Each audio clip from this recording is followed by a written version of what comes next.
Hello student, आपका अपनी पाठशाला में स्वागत है। आज हम लॉरेंस कोहलबर्ग के नैतिकता के सिद्धांत के बारे में पढ़ेंगे। सीटेट में यहाँ से एक या दो क्वेश्चन देखने को मिलते हैं। तो लॉरेंस बर्ग अमेरिका के एक मनोवैज्ञानिक थे। जिन्होंने नैतिकता का सिद्धांत दिया था। तो सीटेट या टेट में आप देखेंगे कभी कभी सीधे यह भी क्वेश्चन दे देता है कि लॉरेंस कोहलबर्ग जो थे वो कहाँ के वैज्ञानिक थे।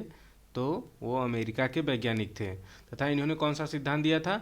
नैतिकता का सिद्धांत दिया था, यानी नैतिक का सिद्धांत दिया था।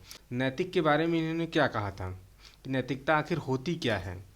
तो यह वह गुण है जिससे हमें सही और गलत का पहचान होती है। बच्चे हमारे सामाजिक परिवेश से ही नैतिकता और अनैतिकता के बारे में सीखते हैं। इन्होंने कहा कि के अंदर जो नैतिकता और अनैतिकता की गुण आती हैं वह जन्मजात नहीं होता है, बल्कि वह हमारे समाज के परिवेश के अंतःक्रिया के द्वारा ही सीखते हैं, यानी सामाजिक इंटरेक्शन के द्वारा ही नैतिक अनैतिक मूल्यों के बारे में सीखते हैं। जैसे समाज उन्हें बताता है कि गाली देना गलत है या अनैतिक है, तो बच्चे वहीं से सीखते हैं कि गाली देना अनैतिक है। और नैतिक क्या है कि बड़ों का सम्मान करना, ये सारी चीज़ें क्या है? नैतिक है। तो नैतिकता हमें यह बताता है कि समाज के मूल्यों में क्या सही है क्या गलत है। अनैतिकता के बारे में कई सारे वर्ड हैं, तो जिसमें एक है नैतिक दुविधा, मोरल डिलेमा। अब मोरल डिलेमा क्या होता है? तो सही और गलत के बारे में डिसीजन ना ले पाने की स्थिति को मोरल डिलेमा कहते हैं या नैतिक दुविधा कहते हैं।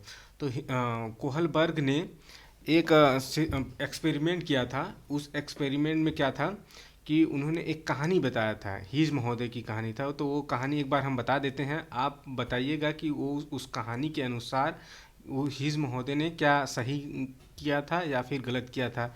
और बच्चे जो होते हैं वो हीज महोदय को किस कैटेगरी में रखते हैं, हीज महोदय की उस कार्य को किस कैटेगरी में रखते हैं, नैतिक कैटेगरी में रखते हैं या अनैतिक कैटेगरी में रखते हैं।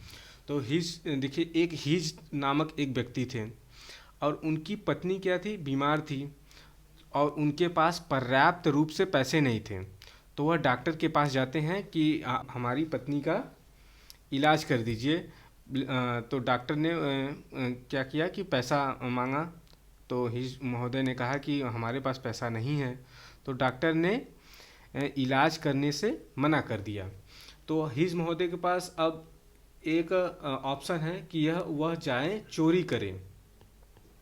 तो उनके लेकिन क्या है, उनके अंदर नैतिक दुविधा भी है कि अगर वह चोरी करेंगे तो पकड़े जाएंगे, तो पुलिस पकड़ लेगी। लेकिन अगर वो चोरी नहीं करेंगे तो उनकी बीवी क्या हो जाएगी? मर जाएगी। तो वही दुविधा को हम मोरल डिलेमा कहते हैं। और बाद में क्या करते हैं, हिज महोदय चोरी कर लेते हैं और जिससे कि उनकी पत्नी का इलाज होता है और उनकी पत्नी बच जाती हैं। अगला क्या टर्म है? नैतिक तर्कणा, मोरल रीजनिंग। अब ये मोरल रीजनिंग क्या है कि सही और गलत के बारे में डिसीजन लेने में शामिल प्रक्रिया को नैतिक तर्कणा कहते हैं। अर्थात जब व्यक्ति मोरल डिलेमा में फंसता है तो उसमें एक डिसीजन ले लेता है, सही या गलत चाहे जो भी हो। उस समय वह सोचता नहीं है कि यह अनैतिक है या नैतिक है। जैसे हिज महोदय ने क्या चुना कि वह चोरी करेंगे जिससे कि उनकी पत्नी बच जाए। तो यही नैतिक तर्कणा है। नैतिक तर्कणा में व्यक्ति मोरल डिलेमा से के आगे का सोचता है और एक डिसीजन ले लेता है। तो वही एक डिसीजन ले लेने की क्षमता है। तो कोहलबर्ग के इस सिद्धांत के बहुत आलोचक भी थे। तो एक क्वेश्चन यहाँ से भी आपको देखने को मिल जाएगा कि कोहलबर्ग के सिद्धांत की किसने आलोचना की थी। तो कैरोल गिलिगन ने की थी।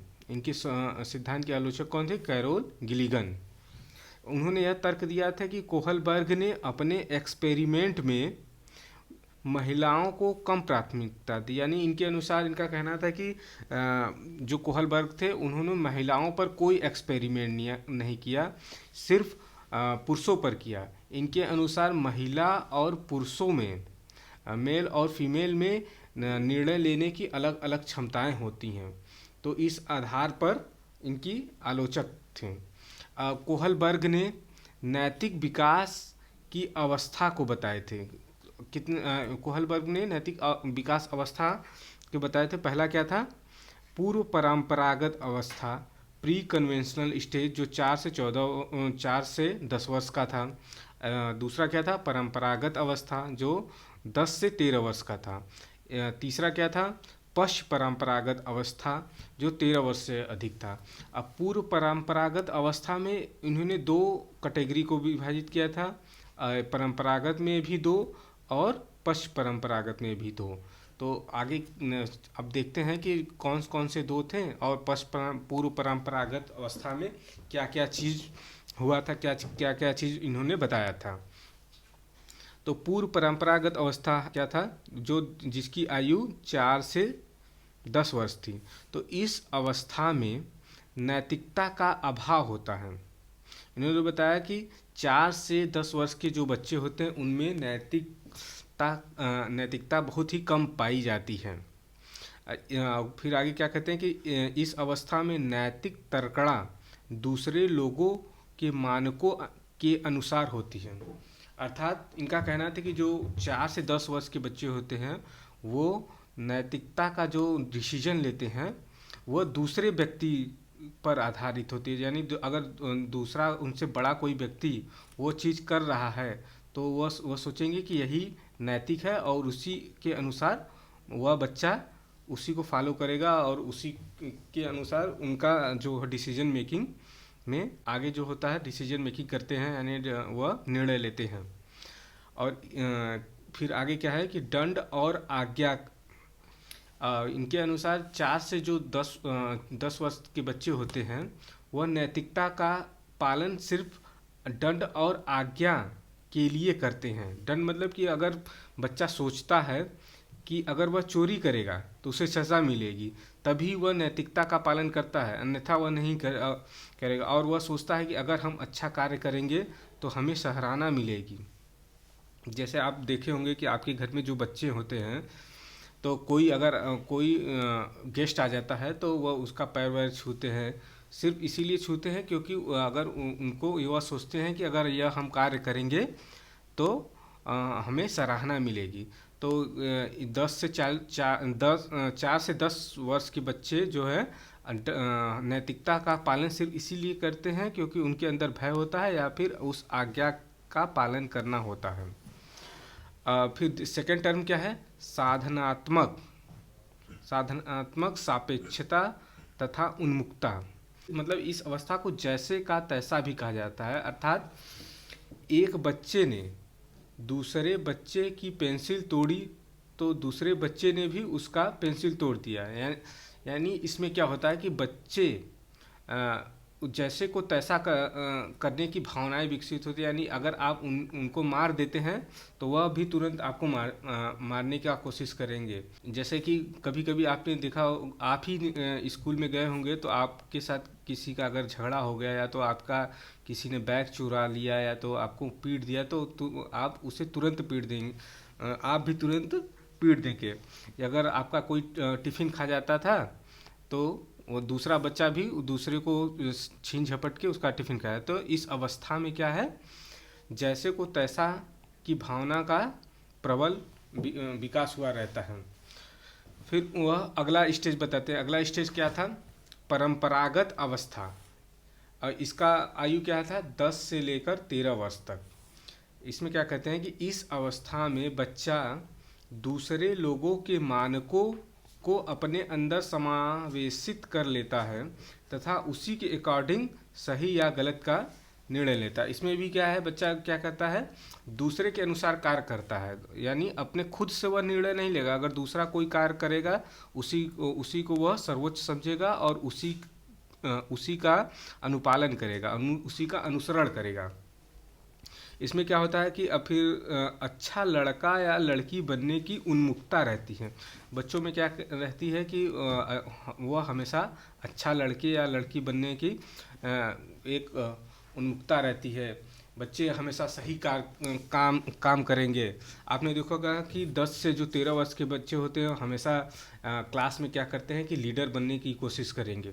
तो इस अवस्था में क्या होता है, लड़का नैतिकता का पालन सिर्फ उसी लिए करता है क्योंकि उसको अच्छा बनना होता है।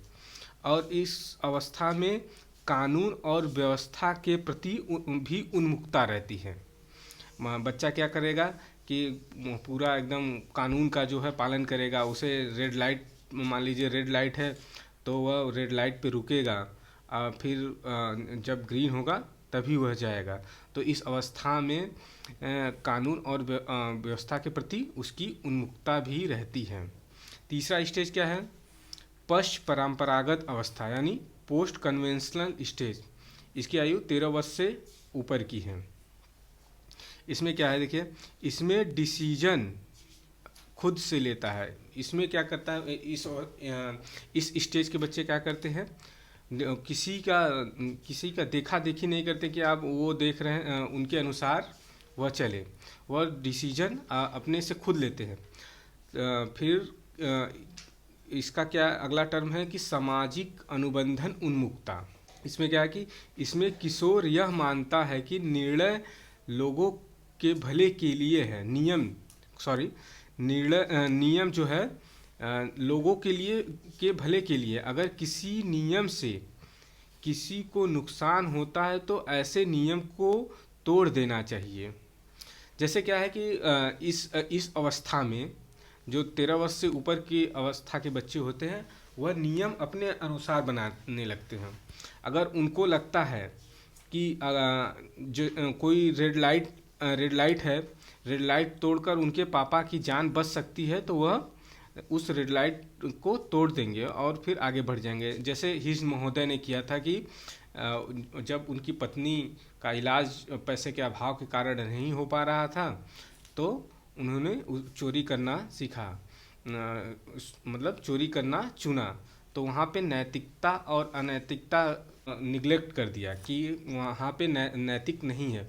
तो इस अवस्था के में क्या होता है कि बच्चे नियम जो है अपने अनुसार ही तय करते हैं। अगर उनको लगता है कि नहीं, अगर इस नियम से दूसरे का नुकसान है तो उस नियम को तोड़ देते हैं और वह स्वविवेक से, मतलब अपने विवेक के अनुसार ही कार्य करते हैं। तो ये था लॉरेंस कोहलबर्ग का नैतिकता का सिद्धांत। अब देखिए दो क्वेश्चन हम देख लेते हैं कि 2022 में आया हुआ था इसी पे कि लॉरेंस कोहलबर्ग के अनुसार 7-8 वर्ष बच्चों में नैतिक निर्णय लेने का अधिकार क्या है। तो आप देखिए कि पहला क्या है, सामाजिक व्यवस्था बनाए रखना। दूसरा क्या है, सामाजिक अनुबंध बनाए रखना। तीसरा क्या है, दंड और आज्ञा का पालन। और चौथा क्या है, सार्वभौमिक नैतिक का सिद्धांत। तो आप इसको आप अपने से हल करिएगा। इसको हम देख लेते हैं क्योंकि आप देखिए ये क्या है, कितने वर्ष के बच्चे को कह रहा है, 7 से 8 वर्ष। तो आप आ जाइए 7 से 8 वर्ष के बच्चे में कहाँ होंगे, यहीं पे होंगे 4 से 10 वर्ष में। तो इसमें क्या है, दंड और आज्ञा। तो इसमें कौन सा ऑप्शन सही होगा, दंड और आज्ञा का पालन। ऐसे ही दूसरा क्वेश्चन क्या था, ये जो कि 2022 में ऑनलाइन जब पेपर हुआ था उस समय आया था। उसमें दूसरा क्वेश्चन क्या था कि कोहलबर्ग द्वारा दिए गए नैतिक विकास के सिद्धांत में शामिल नहीं है। कौन सा चरण शामिल नहीं है, परंपरागत है, उत्तर परंपरागत भी है, पूर्व परंपरागत भी है, कौन सा नहीं है, अपारंपरिक ये चरण नहीं है। इस प्रकार आप देखिए ये कोहलबर्ग का जो नैतिक का सिद्धांत है, इससे 1 या 2 क्वेश्चन देखने को मिलेंगे। आप केवल जितना हम बताए हैं उतना ही आप नोट कर लिए, ज़रूर एग्ज़ाम में आपको बहुत ही मदद मिलेगा। धन्यवाद।